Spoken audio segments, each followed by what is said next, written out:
Tidak ada yang membayangkan bahwa sore itu dia akan melangkah melewati pintu itu. Wanita yang bertahun-tahun lalu telah mengusirnya dari rumah hanya dengan sebuah koper dan tanpa satupun kata-kata ramah, kini berdiri di depan meja kasir, memesan bunga untuk pernikahan paling penting di keluarga itu. Dia tidak mengenalinya. Dia bahkan tidak mengangkat wajahnya saat berbicara. Terakhir kali dia melihatnya, Siti sedang menangis di gerbang sebuah rumah besar di kawasan menteng yang berhenti menjadi miliknya dalam waktu kurang dari 10 menit. Sekarang, tangan Siti berlumuran tanah, celemek terikat di pinggangnya, dan nama ibunya tertulis di kaca depan tokonya.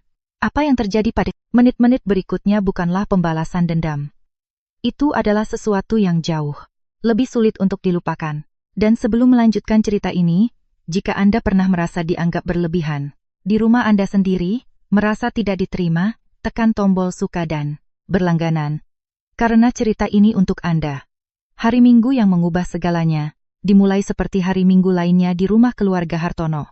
Siti bangun pagi-pagi, menjerang air untuk kopi, dan mengeluarkan cangkir-cangkir besar, yang hanya digunakan saat seluruh keluarga berkumpul. Sudah 32 hari berlalu sejak pemakaman Budi. Dia menghitung hari tanpa sengaja, seperti seseorang yang menghitung anak tangga dalam kegelapan. Selama 7 tahun, itulah tempatnya. Tidak ada yang pernah memintanya menyiapkan sarapan hari Minggu. Dia melakukannya pertama kali dan itu menjadi kebiasaan. Dan kebiasaan menjadi cara untuk merasa memiliki. Pagi itu meja tertata seperti biasa. Yang berubah adalah keheningannya.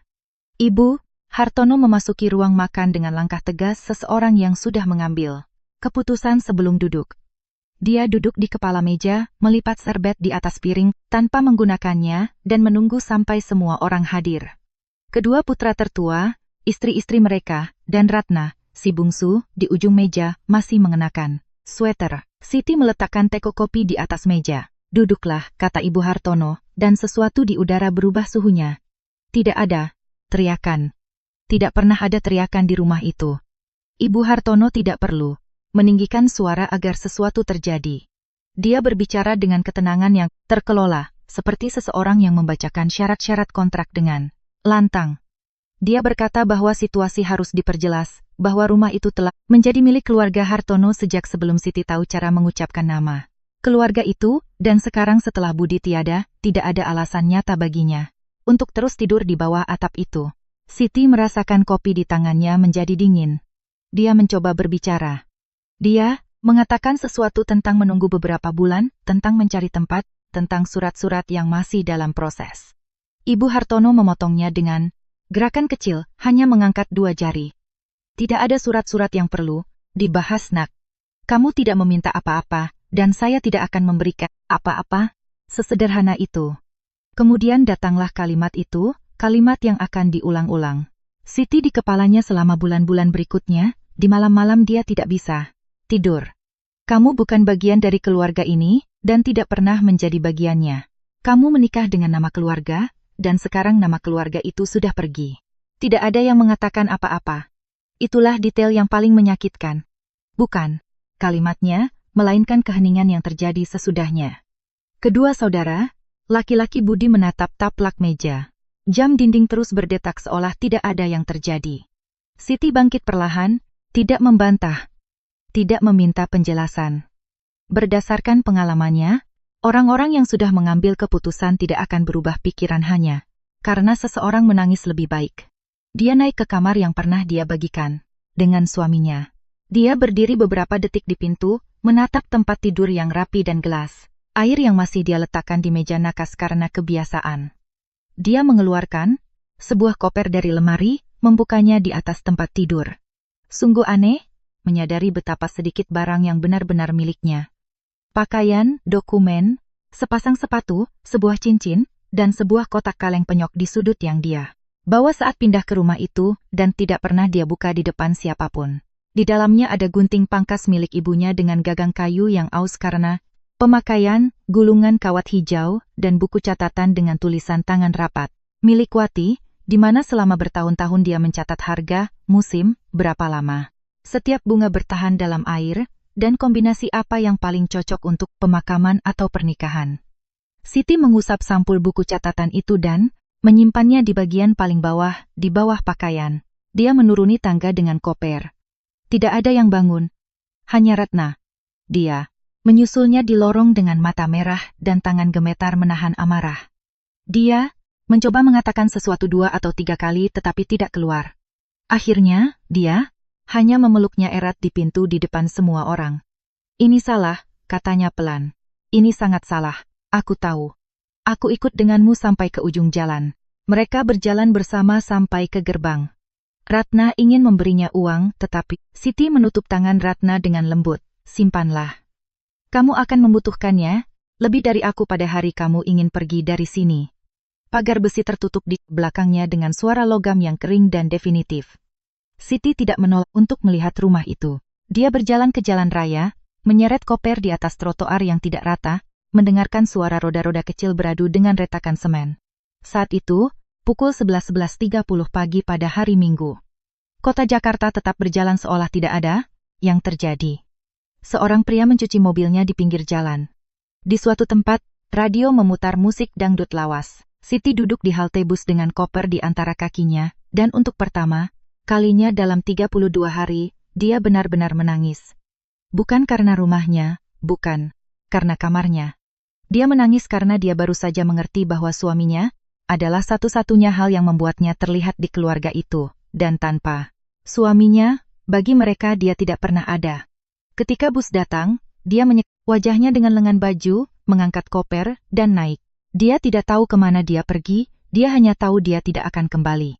Kamar kos yang dia dapatkan berada di lantai 3 sebuah bangunan tua di daerah padat. Penduduk di ujung tangga sempit yang berbau lembab, dengan jendela yang menghadap ke jemuran tetangga, sebuah tempat tidur, meja, dan kamar mandi luar, yang digunakan bersama.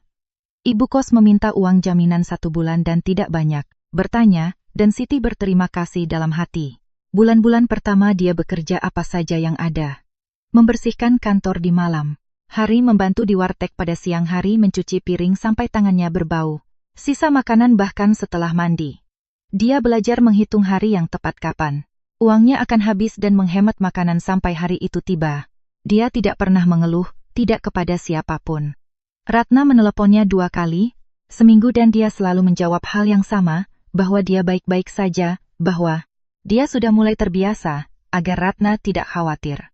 Apa yang tidak dia ceritakan adalah bahwa kadang-kadang dia terbangun pukul 3 pagi dengan perasaan, persis seperti berdiri di ruang makan itu, mendengar kalimat itu lagi, dan dia akan menatap langit-langit sampai matahari terbit. Perubahan dimulai pada hari Selasa, dan dimulai dari hidung. Siti sedang melintasi pasar tradisional menuju warteg dengan tergesa-gesa, menghindari gerobak dan tumpukan peti kayu. Saat berbelok di lorong yang biasa dia lewati, dia menemukan jalan tertutup oleh pengiriman barang dan terpaksa mengambil jalan, memutar melalui koridor yang hampir tidak pernah dia gunakan. Dan disitulah dia merasakannya, aroma itu, air dingin, batang yang baru dipotong, daun hijau yang ditumbuk, bau lembab dan bersih yang tidak mirip dengan yang lain. Dia berhenti mendadak di tengah lorong.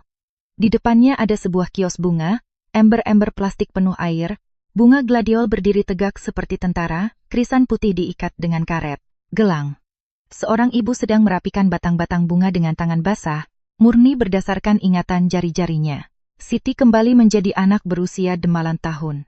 Ibunya telah menjual bunga di pasar, kaget selama 22 tahun. Siti tumbuh di bawah meja itu, bermain dengan potongan batang, belajar tanpa menyadarinya hal-hal yang kemudian dia lupa bahwa dia tahu. Bahwa anyelir tahan banting, bahwa pada pukul 3 sore lantai harus disiram, agar suhu turun, bahwa pelanggan yang datang sambil menangis tidak ingin diajak bicara, mereka ingin masalahnya diselesaikan. Wati tidak pernah memiliki toko permanen. Dia selalu bekerja di jalan di bawah, terpal dengan tangan pecah-pecah karena air dingin di musim hujan. Namun setiap pagi dia menata kiosnya seolah-olah itu adalah altar. Bunga tidak dijual, nak, katanya. Bunga itu menemani. Yang kita jual adalah pendampingan. Siti terlambat sampai di warteg hari itu adalah satu-satunya kali dia terlambat. Dia mulai mengubah rutenya. Setiap pagi dia melewati koridor itu lebih lambat dari yang diperlukan, memperhatikan bagaimana ibu pemilik kios itu bekerja. Suatu hari dia memberanikan diri untuk bertanya di mana dia membeli bunga, dan ibu itu memberitahunya nama pasar induk dan waktunya. Pukul 4 pagi, dan jika kamu datang lewat dari pukul 5, barang bagusnya sudah terjual. Siti mencatatnya di ponselnya. Dia belum tahu untuk apa. Dia menemukan ruko itu 3 minggu kemudian, dan dia menemukannya karena dia salah jalan. Itu adalah ruang kecil di sudut jalannya, tenang, 2 blok dari pasar. Pintu harmonika logamnya terbuka setengah. Kaca di pintu masuk memiliki lapisan debu yang begitu tebal sehingga bisa ditulisi. Di dalamnya terlihat beberapa ember terbalik, meja kasir kayu, dan lantai ubin tua yang sudah tidak diproduksi lagi. Dan sebuah tulisan di kertas yang ditempel dengan selotip kuning. Disewakan. Siti berdiri di trotoar lebih lama dari yang bisa dia jelaskan. Ruko itu kosong, secara objektif kosong, tetapi dia melihat sesuatu yang lain. Dia melihat ember-ember penuh, air menetes ke lantai, meja kasir dengan timbangan di atasnya. Dia mendengar suara gunting. Dia mengeluarkan ponselnya dan mengambil foto. Kemudian dia menyimpan nomor telepon yang tertera dan pergi bekerja. Malam itu dia menunjukkan foto itu kepada Ratna. Mereka bertemu setiap 2 minggu di sebuah kedai kopi di tengah jalan di antara tempat tinggal mereka. Berdua, karena Ratna bersikeras dan karena Siti, meskipun dia tidak pernah mengatakannya, membutuhkannya. Ratna melihat layar. Lalu menatap Siti, lalu menatap layar lagi. Apa ini? Tidak ada, sebuah ruko. Ratna memperbesar gambar dengan jari-jarinya. Dia menatapnya lama. Baunya seperti ibumu, katanya akhirnya. Siti mengangkat kepalanya. Ini foto, Ratna, tidak bau apa-apa. Kamu mengerti maksudku, dan, ya, dia sangat mengerti.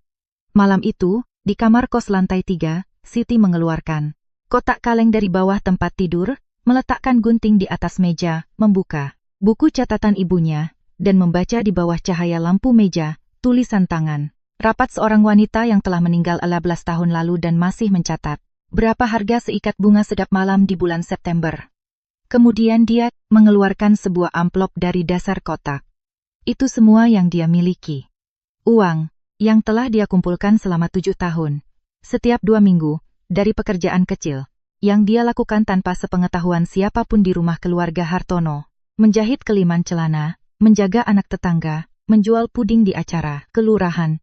Ibu Hartono selalu berkata bahwa istri-istri di keluarga itu tidak perlu bekerja, dan Siti tidak pernah membantah. Dia hanya menyimpan. Sepanjang tahun bekerja di warteg dan kantor itu, dia tidak menyentuh amplop itu sekalipun. Bahkan pada bulan ketika dia makan nasi kosong selama 12 hari berturut-turut, atau minggu ketika dia berjalan kaki 1,5 jam agar tidak mengeluarkan ongkos angkot. Karena uang itu bukanlah uang. Itu adalah satu-satunya bukti bahwa jika suatu hari dia harus pergi, dia bisa pergi. Dan seorang wanita yang tahu dia bisa pergi, tidur dengan cara yang berbeda. Dia menghitung lembaran uang itu 2 kali. Cukup untuk uang muka sewa bulan pertama, dan 1 kali belanja bunga. Hanya 1 kali belanja.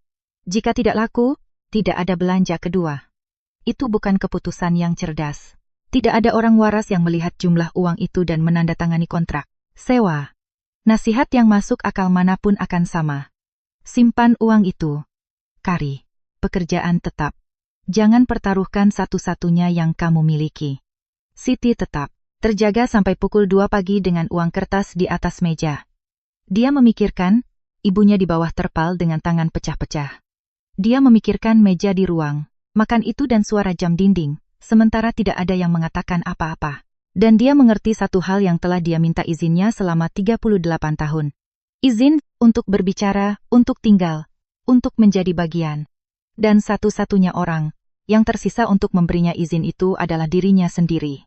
Dia memasukkan kembali uang kertas itu ke dalam amplop dan meletakkannya di sebelah gunting. Keesokan paginya dia menghubungi nomor di tulisan itu. Penandatanganan kontrak memakan waktu kurang dari 20 menit. Pemiliknya adalah seorang bapak tua yang pernah memiliki toko alat tulis di sana selama 30 tahun dan memperingatkannya bahwa sudut itu tidak bagus, bahwa orang-orang lewat begitu saja. Dan ibu mau buka apa? Bunga. Bapak itu mengangkat alisnya. Di sini tidak ada yang beli bunga, Bu. Siti tetap menandatanganinya. Dia menerima kunci pada hari Kamis sore. Ada 3 kunci, gantungan kunci plastik yang sudah pudar warnanya. Dia membuka pintu harmonika sendirian, berjuang dengan mekanismenya yang berkarat dan masuk. Ruko itu berbau pengap dan debu. Ada sarang laba-laba di sudut langit-langit dan noda lembab di dinding belakang. Siti meletakkan kunci di atas meja kasir. Dia berdiri di tengah ruang kosong itu, dengan tangan bersedekap, bernapas. Dan untuk pertama kalinya dalam 1 tahun penuh, dia tidak merasa takut. Dia merasakan permulaan. Minggu pertama adalah bencana.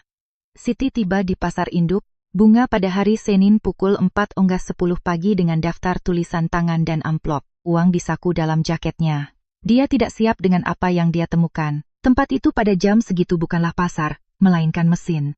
Truk-truk membongkar, muatan dengan berjalan mundur, gerobak dorong melintas dengan kecepatan penuh.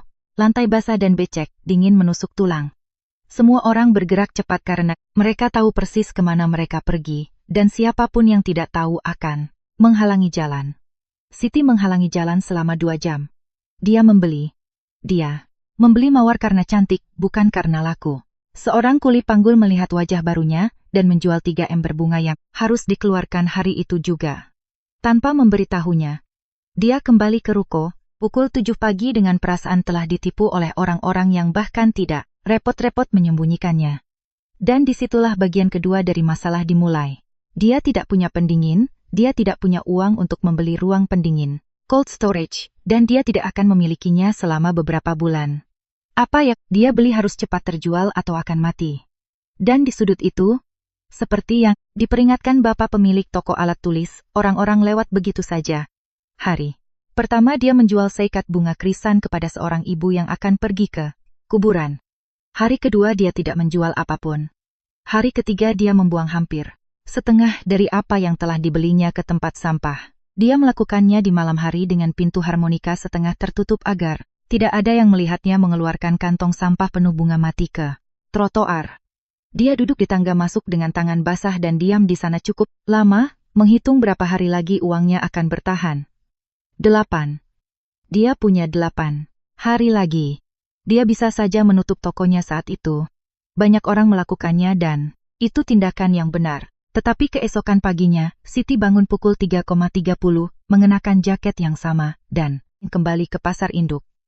Hanya saja kali ini dia membawa buku catatan ibunya. Itulah perbedaannya. Di buku catatan itu ada semua yang dipelajari Wati selama 22 tahun di bawah terpal.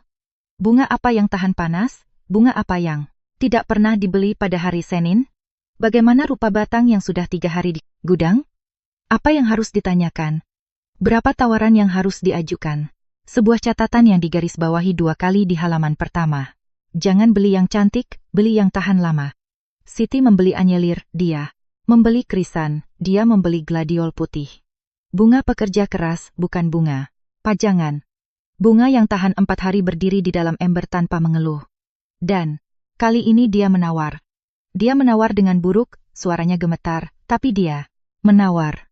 Kuli panggul yang sama yang melihatnya terakhir kali menurunkan harga. Seikat hanya agar dia diam. Dan dengan itu, Siti mengerti bahwa harga di tempat itu bukanlah angka, melainkan percakapan. Dia mulai membangun rutinitas. 3:30 pagi, pasar induk, pukul 4, kembali pukul 7, memotong, membersihkan batang, mengisi ember, menyiram.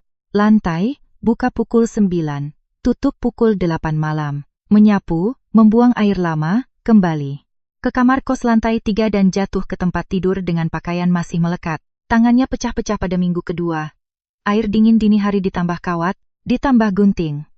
Dia teringat tangan ibunya, dan dia tidak merasa kasihan. Dia merasakan hal lain.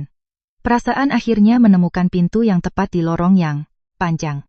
Dia memasang nama di kaca pada minggu ketiga. Dia melakukannya sendiri dengan cat putih dan kuas tipis sambil berdiri di atas bangku, menghabiskan waktu sepanjang sore karena tangannya gemetar dan dia harus menghapusnya 2 kali.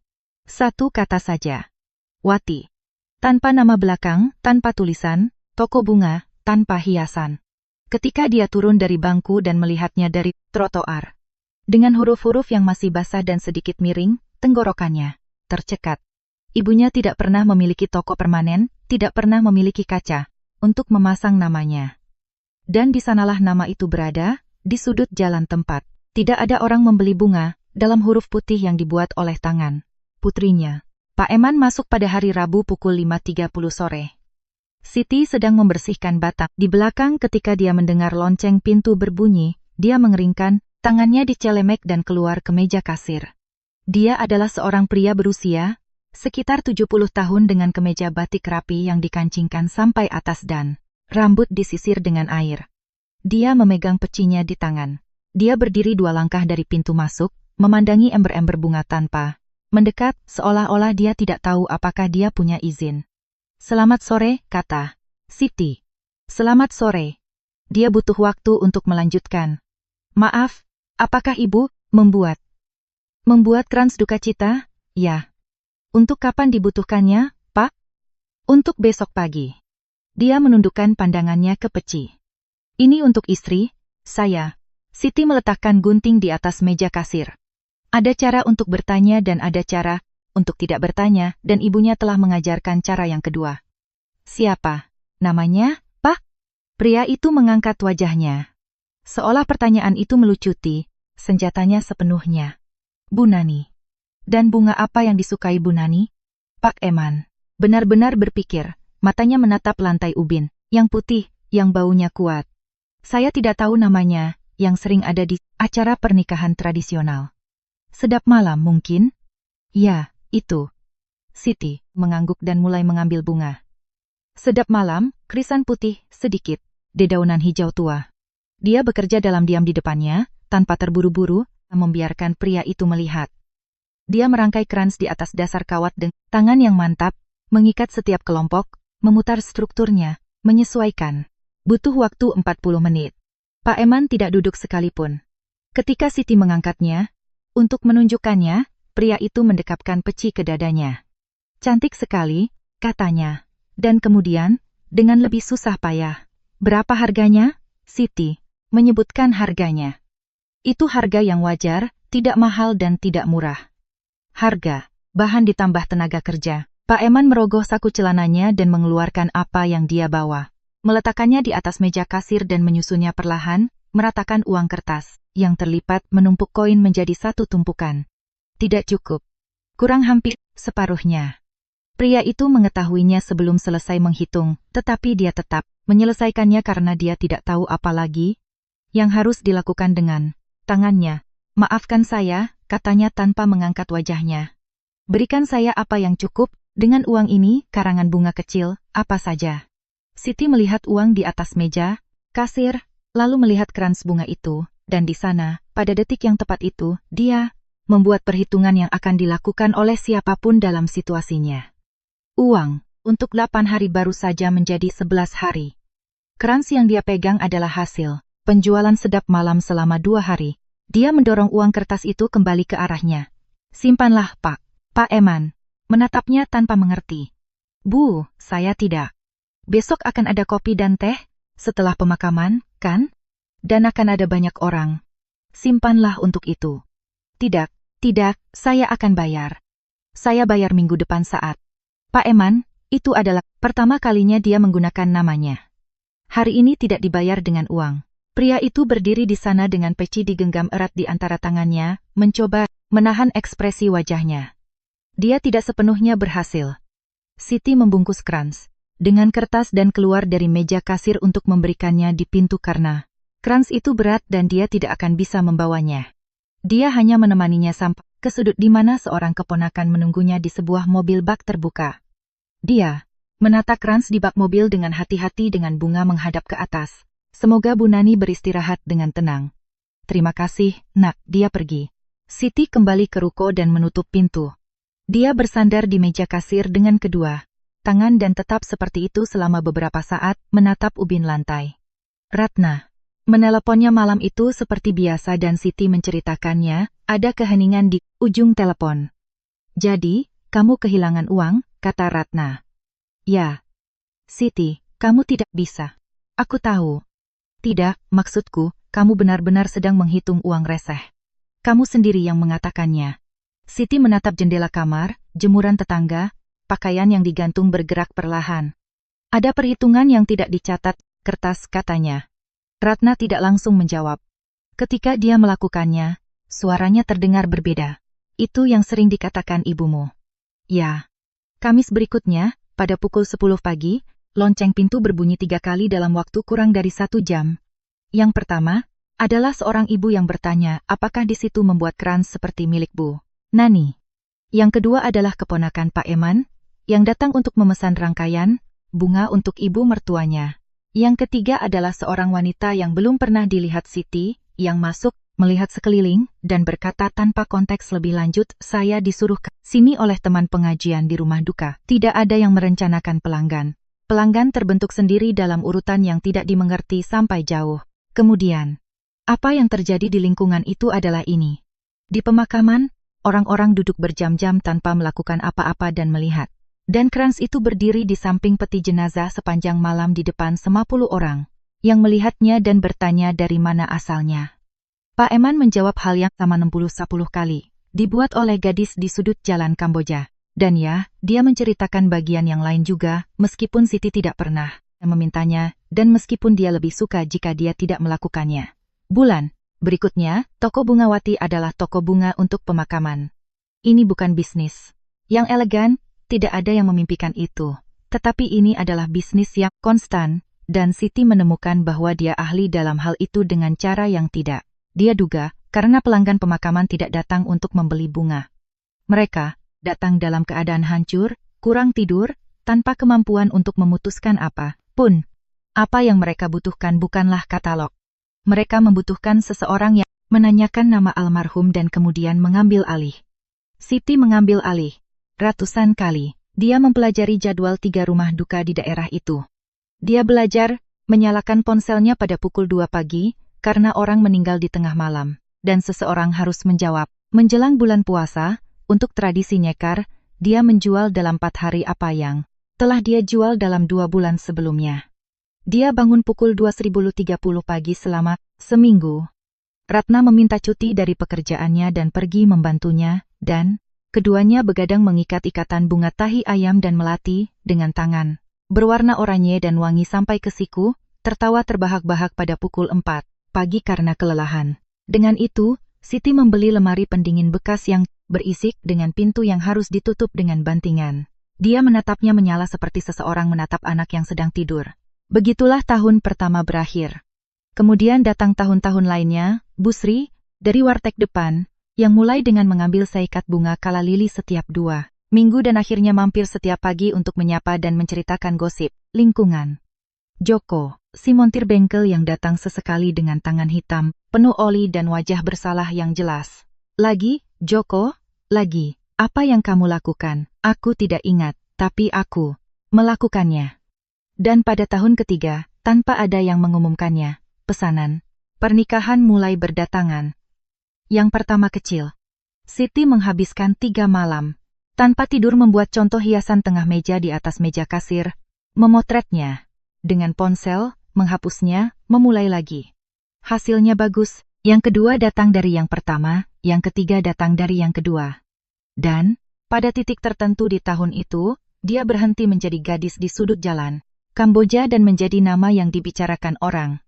Kalau untuk pernikahan, pergilah ke Wati. Dia mempekerjakan Yani pada tahun keempat, 19 tahun, cepat, tangannya tidak bisa diam lebih dari 40 detik. Siti mengajarinya seperti ibunya. Mengajarinya dengan melakukan, bukan menjelaskan. Dan suatu sore, saat merapikan ember bersama Yani, dia menyadari bahwa dia sudah berminggu-minggu tidak terbangun pada pukul 3 pagi. Ruko itu berubah bentuk, mengecat dinding belakang, mengganti meja kasir tua dengan yang lebih lebar di mana 2 orang bisa bekerja. Dia membiarkan ubin lantai tetap apa adanya, itu tidak dia sentuh. Suatu Sabtu di tahun kelima, saat menutup toko, dia berdiri, memandangi tempat itu dari pintu. Ada 5 ember penuh. Lemari pendingin mendengung di sudut, daftar 3 pesanan. Ditempel di cermin dengan selotip, bau batang yang dipotong meresap ke dinding, dan sebuah pikiran aneh muncul di benaknya. Selama 7 tahun di rumah keluarga Hartono, dia adalah istri Budi. Begitulah dia diperkenalkan, begitulah dia disebut. Tuangkan kopi, bantu ibu mertuamu, jangan membantah. Hidup itu tidak pernah kasar, itu lebih buruk, itu nyaman. Dan dalam kenyamanan, itu Siti telah menerima, tanpa menyadarinya, gagasan bahwa nilainya adalah Sesuatu yang diputuskan oleh orang lain dan bahwa mereka dapat mengambilnya, kapanpun mereka mau. Dan mereka mengambilnya. Dan ternyata itu bukan nilainya.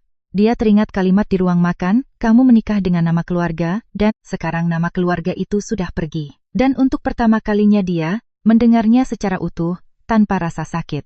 Dan dia menemukan di dasarnya satu hal yang tidak ingin dikatakan oleh Ibu Hartono, tetapi tetap terucap, bahwa dia tidak pernah menjadi bagian dari keluarga itu, bahwa memang dia tidak pernah menjadi bagiannya. Dia menutup pintu harmonika. Ratna menunggunya di trotoar dengan 2 gelas es kopi dari warung di sudut, karena dia telah datang setiap hari Sabtu selama berbulan-bulan dan tidak ada lagi yang bertanya mengapa. Apa yang kamu pikirkan?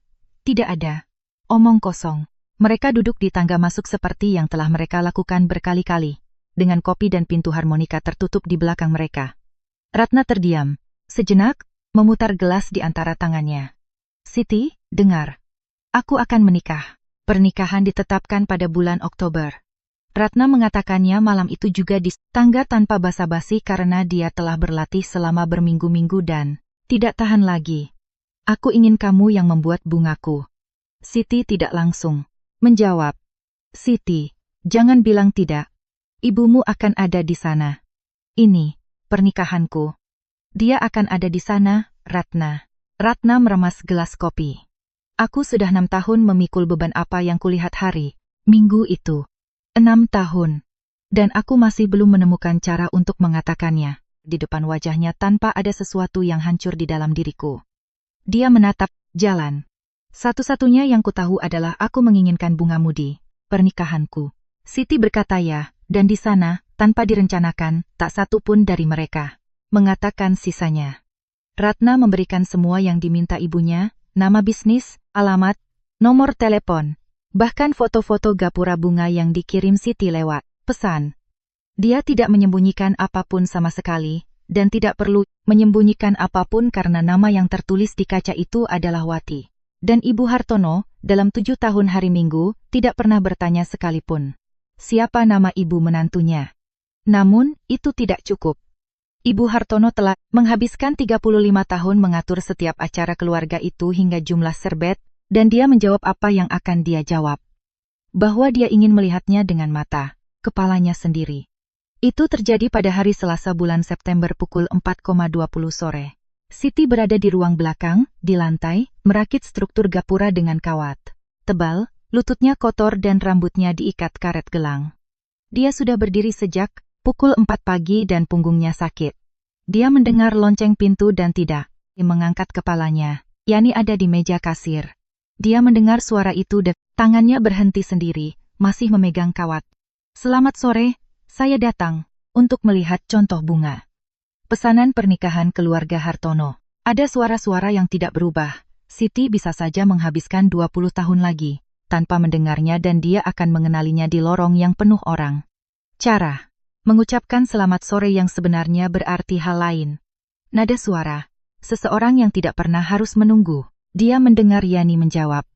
Dia mendengar langkah kaki di atas ubin lantai. Di sini banyak yang bekerja, hanya Ibu Siti dan saya.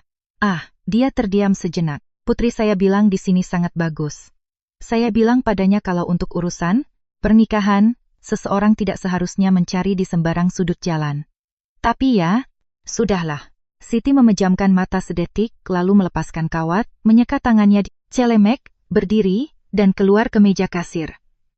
Ibu Hartono berdiri membelakanginya, memeriksa sember bunga lisianthus dengan 2 jari. Seperti seseorang yang memeriksa buah di pasar swalayan. Dia mengenakan setelan jas wanita berwarna krem dan tas tangan tergantung di lengan bawahnya. Dia lebih kurus, lebih kecil. Detail itu bagi Siti tampak hampir tidak nyata. Dia selalu mengingatnya sebagai sosok yang sangat besar. Selamat sore, kata Siti. Ibu Hartono berbalik dengan mulut sudah terbuka untuk mengatakan sesuatu dan tidak mengatakannya. Toko itu menjadi sunyi senyap yang aneh. Yani, yang tidak mengerti apa-apa, menatap yang satu lalu yang lain. Siti tetap berdiri di belakang meja kasir dengan tangan bertumpu pada kayu. Dia tidak bersedekap, tidak merapikan rambutnya, tidak melakukan satupun hal yang dilakukan seseorang ketika ingin terlihat lebih baik dari keadaannya. Ibu Hartono tidak berhasil menutup mulutnya sepenuhnya. Siti, ya, kamu. Dia melihat sekeliling dan kali ini dia benar-benar melihatnya. Kaca dengan nama, itu. Lemari pendingin, ember-ember penuh, daftar pesanan yang ditempel di cermin. Ini milikmu, ini milik saya. Sejak kapan? 5 tahun. Ibu Hartono bertumpu dengan satu tangan di tepi meja kasir. Itu adalah gerakan kecil dan dia mencoba agar tidak terlihat, tetapi itu terlihat. Yani, kata Siti tanpa menoleh. Pergilah beli es teh di warung Bu Sri. Ya Bu, gunakan waktumu, jangan buru-buru. Yani keluar. Lonceng pintu berbunyi dan pintu tertutup. Tinggallah mereka berdua. Ratna tahu, kata Ibu Hartono. Itu bukan pertanyaan. Ya, dan dia tidak memberitahuku, tidak. Ibu Hartono tertawa pendek tanpa sedikit pun kegembiraan di dalamnya dan menatap meja kasir. Tentu saja, dia tidak memberitahuku. Beberapa detik yang panjang berlalu. Di luar terdengar truk pengangkut barang lewat dengan pengeras suara. Saya akan memindahkan pesanan ke tempat lain, kata Ibu Hartono. Jangan khawatir, saya akan bicara dengan Ratna. Ratna sudah memilih. Ratna tidak tahu apa yang. Ratna berumur 31 tahun dan akan menikah. Dia tahu persis. Ibu Hartono mengangkat wajahnya dan dalam gerakan itu Siti melihat sesuatu yang belum pernah dilihatnya pada wanita itu. Dia tidak tahu harus menjawab apa. Dia tetap berdiri di sana dengan tas tangan tergantung di lengan bawahnya di tengah toko bunga yang berbau air dingin, tanpa ada kata-kata yang disiapkan untuk diucapkan. Mau saya ambilkan air minum? Tanya Siti. Dan pertanyaan itulah yang menghancurkannya, bukan celaan, melainkan kesopanan. Ibu Hartono duduk di bangku yang ada di sebelah meja kasir tanpa meminta izin. Karena kakinya sudah tidak sanggup menopangnya. Dia meletakkan tas tangan di pangkuannya, menatap tangannya sendiri. Saya tahu kamu tidak meminta apa-apa, katanya. Siti tidak bergerak. Surat-surat rumah tidak pernah diperdebatkan. Tidak pernah, 1 menit pun. Rumah itu atas nama suami saya sejak sebelum Budi lahir dan kamu tidak punya hak atas properti itu, dan tidak akan pernah memilikinya meskipun kamu menginginkannya. Dia menelan ludah, saya tahu itu. Pengacara memberitahu saya 2 minggu setelah pemakaman. Saya tahu. Tidak, ibu tidak tahu. Siti mengangkat pandangannya. Untuk pertama kalinya. Saya sudah tahu hari Minggu itu, Siti. Saat saya mengatakannya padamu, saya sudah tahu. Siti merasakan sesuatu kembali ke tempatnya di dadanya, di tempat yang telah bengkok selama bertahun-tahun. Lalu kenapa? Ibu Hartono butuh waktu lama untuk menjawab. Karena anak saya meninggal. Kalimat itu menggantung di sana, mentah, tanpa hiasan. Anak saya berusia 41 tahun meninggal di lorong rumah. Sakit dan saya tidak bisa melakukan apa-apa, sama sekali tidak ada. Saya yang mengatur segalanya di rumah itu, selama 35 tahun dan sebulan kemudian saya masih tidak bisa melakukan apa-apa dan kamu ada di dapur saya menyajikan kopi hari Minggu seolah-olah dunia masih berfungsi. Dahunya gemetar. Dan saya memutuskan bahwa saya bisa melakukan satu hal. Saya bisa memutuskan siapa yang tinggal di rumah saya. Dia menyeka wajahnya dengan punggung tangan, cepat, dengan kemarahan. Saya butuh seseorang untuk menjadi kelebihan agar bukan saya yang merasakannya. Siti bersandar di meja kasir. Dia tidak mengatakan apa-apa karena belum ada yang bisa dikatakan. Ratna berhenti bicara padaku selama 2 tahun, lanjut Ibu Hartono. 2 tahun, Siti. Saat lebaran dia hanya mengirim pesan singkat, saja. Dia berhenti sejenak. Putra kedua saya pindah ke kota lain. Putra ketiga. Datang 3 bulan sekali dan pergi sebelum makan malam. Hari Minggu berakhir. Berakhir pada minggu yang sama dan tidak pernah kembali lagi. Dia menggelengkan kepalanya perlahan, seolah-olah dia masih belum sepenuhnya mengerti. Saya pikir rumah itu menopang dirinya sendiri, bahwa rumah adalah rumah. Dia menatap ubin lantai. Dan ternyata rumah itu adalah kamu. Yang meletakkan cangkir-cangkir besar. Di luar, cahaya mulai meredup, momen sore hari ketika semuanya berubah menjadi oranye. Ibu Hartono membuka tasnya dan mengeluarkan sebuah amplop tebal, meletakkannya di atas meja kasir dan mendorongnya ke arah Siti dengan 2 jari. Ini milikmu. Siti tidak menyentuhnya. Budi punya asuransi jiwa sejak usia 23 tahun, sejak dia mulai bekerja. Suaranya terdengar datar, seperti sedang membacakan dokumen. Dia memasukkan nama saya sebagai ahli waris karena saat itu tidak ada orang lain dan kemudian dia menikah denganmu dan tidak pernah mengubahnya. Tidak pernah, karena seseorang di usia 30-an tidak memikirkan hal-hal seperti itu. Dia berhenti sejenak. Saya mencairkan uang itu 4 bulan setelah pemakaman. Secara hukum itu milik saya. Saya tidak memalsukan apapun. Saya tidak menyembunyikan apapun. Saya tidak mengambil apapun darimu yang tertulis atas namamu di kertas manapun. Dia mengangkat pandangannya. Dan sejak hari pertama saya tahu persis, uang itu seharusnya milik siapa. Dia mendorong amplop itu 1 sentimeter lagi. Isinya utuh. Saya tidak menyentuh 1 rupiah pun. Uang itu sudah hampir 6 tahun di rekening menunggu. Sampai saya punya keberanian untuk datang ke sini. Siti masih tidak menyentuhnya. Dan ada lagi, kata Ibu Hartono. Dan sekarang dia berbicara lebih cepat. Seperti seseorang yang telah menyiapkan seluruh pidatonya sejak lama dan tahu bahwa jika dia berhenti, dia tidak akan mengatakannya lagi. Kamarmu masih sama, saya tidak menyentuhnya. Barang-barang, Budi ada di sana. Rumah itu besar dan saya sendirian di 8 kamar. Siti, 8. Dan saya tidak butuh apa-apa darimu. Saya tidak memintamu untuk merawat saya. Dia menarik napas. Di pernikahan Ratna ada 180 orang. Seluruh keluarga besar Hartono ada di sana. Orang-orang yang ada di meja makan hari Minggu itu. Semuanya. Dan saya akan berdiri di depan mereka dan saya akan mengatakan apa yang saya lakukan dan saya akan mengatakan bahwa saya salah. Dia berhenti. Kembalilah ke rumah. Lonceng pintu berbunyi. Ratna masuk dengan kunci mobil masih di tangan dan berhenti mendadak di tengah toko ketika dia melihat ibunya duduk di bangku dan Siti di belakang meja kasir.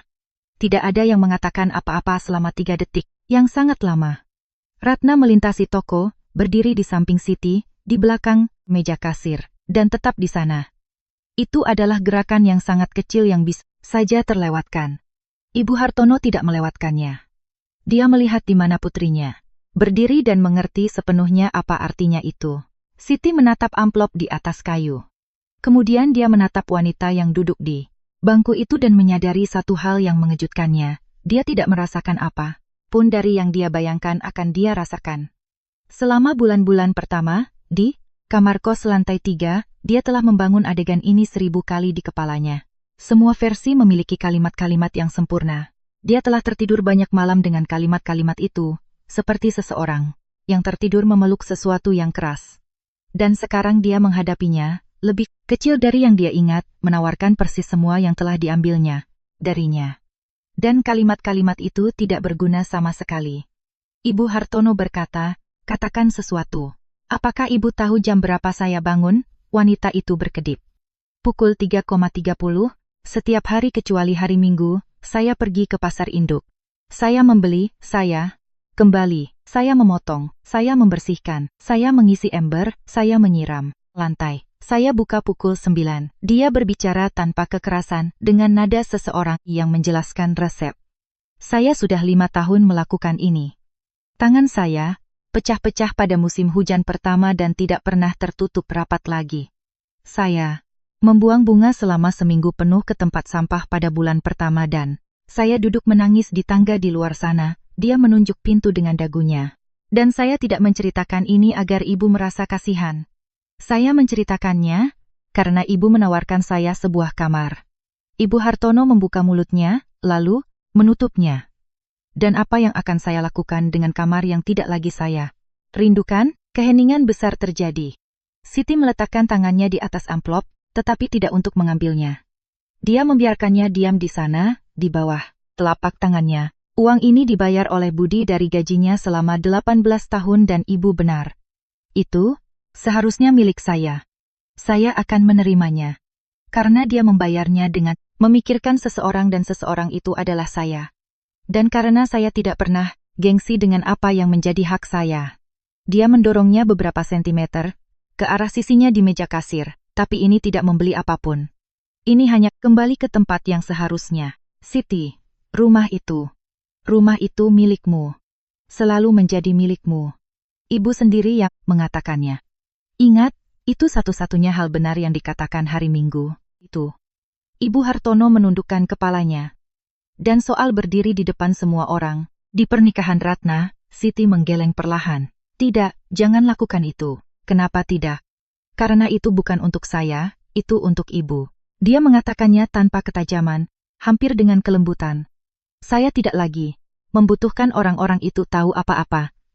Butuh 3 tahun bagi saya untuk berhenti membutuhkannya. Jangan kembalikan itu pada saya sekarang. Ratna menutup mulutnya dengan tangan. Ibu Hartono menatap Siti seolah-olah dia sedang melihatnya untuk pertama kalinya dalam hidupnya.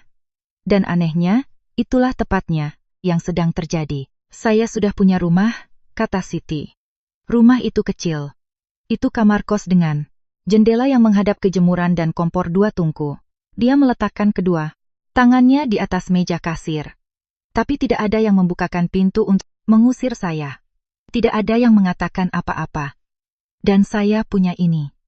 Dia melihat sekeliling tanpa terburu-buru. Ini saya buat dengan tangan yang ibu, lihat dengan buku catatan ibu saya, tanpa nama belakang siapapun, dia menegakkan tubuh. Ini tidak sempurna dan tidak mudah, tapi ini milik saya dan ini cukup. Ibu Hartono tetap duduk di bangku cukup lama. Ketika akhirnya dia berbicara, tidak ada yang tersisa dari suara di ruang makan itu, tidak ada nadanya, tidak ada otoritas kepala meja. Maafkan saya, Siti. Siti mengangguk sekali. Saya mengusirmu dari rumahmu pada bulan kamu, menguburkan suamimu di depan anak-anak saya, mengetahui bahwa kamu tidak melakukan kesalahan apapun. Setiap kata terasa berat baginya dan dia mengucapkan semuanya. Tidak ada cara untuk mengatakan itu dengan lebih baik. Itulah yang saya lakukan. Ya, itulah yang ibu lakukan. Dan butuh 6 tahun bagi saya untuk datang mengatakannya padamu. Dan saya bahkan tidak datang untuk mengatakannya. Saya datang untuk melihat contoh bunga. Siti menghela napas perlahan. Dia memikirkan malam-malam di awal, pukul 3 pagi, bagaimana kalimat itu hidup di dalam dirinya seperti serpihan kayu selama bertahun-tahun bergerak setiap kali dia berbaring.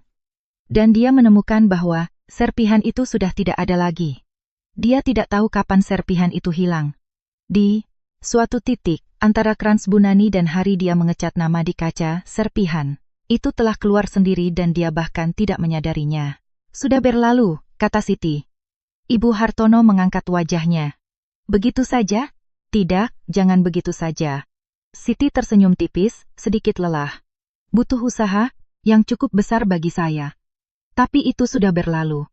Wanita itu menutupi matanya dengan jari-jarinya dan tetap seperti itu selama beberapa detik. Ratna melangkah 2 langkah dan meletakkan tangannya di bahu ibunya. Dan itu adalah pertama kalinya dalam 5 tahun putrinya menyentuhnya. Ibu Hartono berdiri, merapikan jasnya, mendapatkan kembali dalam satu gerakan. Sedikit dari postur tubuhnya yang biasa, tetapi itu bukan lagi postur yang sama. Dan mereka bertiga mengetahuinya. Dia mengedarkan pandangannya ke seluruh toko. Kaca dengan nama itu, rak kayu, ember-ember penuh sampai ke atas. Gapura yang setengah jadi di ruang belakang. Wati, dia membaca terbalik dari dalam. Ibumu, ibu saya. Dia punya bisnis seperti ini? Dia punya terpal di pasar. Kaget. Ibu Hartono mengangguk perlahan. Kamu membangun sesuatu yang penting di sini, Siti. Suaranya sedikit pecah di akhir. Dan maksud saya bukan bisnisnya. Dia berjalan ke pintu. Sebelum keluar, dia berhenti dengan tangan di kusen pintu, seolah ingin menambahkan sesuatu. Dia tetap seperti itu selama 1 detik penuh. Dia tidak menambahkannya. Lonceng pintu berbunyi ketika pintu tertutup di belakangnya. Siti menatap tempat di mana wanita itu tadi berada. Dia tidak merasa lega, dia tidak merasa menang. Dia merasakan sesuatu yang tenang dan luas, seperti ketika mesin yang telah menyala selama bertahun-tahun dimatikan, dan seseorang baru menyadari kebisingan yang ditimbulkannya. Ratna memeluknya dari belakang dan tidak melepaskannya untuk sementara waktu. Kamu baik-baik saja? Aku baik-baik saja, sungguh. Sungguh. Pernikahan Ratna berlangsung pada hari Sabtu kedua bulan Oktober. Siti tiba di gedung pertemuan pukul 6 pagi bersama Yani, mobil bak terbuka sewaan, dan 180 hiasan tengah meja. Mereka bekerja demelan jam berturut-turut. Gapura itu berdiri di pintu masuk taman, ditutupi dengan bunga lisiantus putih dan dedaunan hijau tua. Dan ketika Ratna melihatnya pada pukul 2 siang, sudah berpakaian pengantin, Dia menangis dan penata riasnya hampir membunuhnya. Siti berencana pergi sebelum upacara. Dia sudah memegang kunci mobil di tangannya. Ibu Hartono menyusulnya di tempat parkir. Tidak ada pidato, tidak ada mikrofon, tidak ada 180 orang, tidak ada apapun yang ditawarkannya di toko bunga. Hanya seorang wanita tua yang berjalan di antara mobil-mobil dengan sepatu di tangan karena kakinya sakit. Tinggallah Siti. Dia menegakkan tubuh sedikit. Sebagai tamu Ratna di mejanya. Bukan di meja saya, Siti tinggal. Dia makan di meja nomor 7 dengan tangan yang masih berbau batang yang dipotong. Dia pergi pukul 11:30 malam. Karena keesokan harinya ada pasar. Di suatu titik malam itu, seorang pria bertanya apa pekerjaannya dan dia menjawab tanpa berpikir sedetik pun. Saya punya toko bunga. Dia tidak mengatakan janda siapa dia tidak mengatakan dari keluarga mana dia berasal, itu bahkan tidak terlintas di benaknya. Dini hari itu, kembali ke ruko, menyimpan sedikit yang tersisa, mematikan lampu satu persatu, dan akhirnya membiarkan lampu di atas meja kasir menyala seperti yang selalu dia lakukan. Dia melihat kaca dari dalam, nama ibunya terbalik, dan dia teringat terpal di pasar kaget, tangan yang pecah-pecah karena air dingin, kalimat yang diucapkan Wati tanpa menganggapnya penting sambil mengikat karangan bunga pada pukul pagi. Bunga tidak dijual nak, bunga itu menemani. Siti mematikan lampu terakhir, menutup pintu harmonika dengan hati-hati, seperti seseorang yang menyimpan sesuatu yang masih tumbuh, dan berjalan ke rumahnya. Yang kecil, yang di lantai 3, yang jendelanya menghadap ke jemuran. Karena, terkadang apa yang diambil dari kita bukanlah milik kita, dan menyadarinya, terasa menyakitkan jauh sebelum membebaskan kita. Nilai seseorang tidak diserahkan kepada siapapun, dan justru karena itulah tidak ada yang memiliki kekuatan untuk mengambilnya. Ada pintu yang tertutup untuk memaksa kita membangun pintu kita sendiri, dan ada pengampunan yang bukan hadiah bagi orang yang menyakiti kita, melainkan cara untuk melepaskan beban yang telah kita pikul terlalu lama. Karena pada akhirnya, rumah bukanlah tempat di mana kita diizinkan tinggal. Rumah adalah tempat di mana tidak ada yang memiliki kekuatan untuk meminta kita pergi. Mungkin ini saat yang tepat untuk berhenti sejenak dan bertanya pada diri sendiri, berapa banyak dari apa yang kita yakini sebagai diri kita bergantung pada izin orang lain? Dan sekarang saya ingin membaca pendapat Anda. Tulis angka 1 jika Anda yakin Siti melakukan hal yang benar dengan tetap tinggal dalam kehidupannya yang kecil dan miliknya sendiri, atau tulis angka 2 jika Anda berpikir dia seharusnya kembali ke rumah keluarga Hartono. Tinggalkan komentar Anda. Tekan tombol suka jika cerita ini menggerakkan sesuatu di dalam diri Anda. Dan berlangganan saluran ini di mana setiap kisah bisa menjadi tempat perlindungan kecil. Dan jika hari ini Anda mengenal seseorang yang sedang memulai kembali dengan tangan kosong, berikan dia panggilan telepon. Terkadang cukup bagi seseorang untuk mengetahui bahwa ada orang lain yang percaya padanya.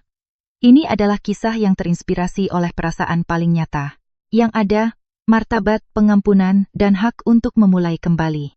Nama dan peristiwanya adalah rekaan, tetapi apa yang ditinggalkannya di hati adalah nyata.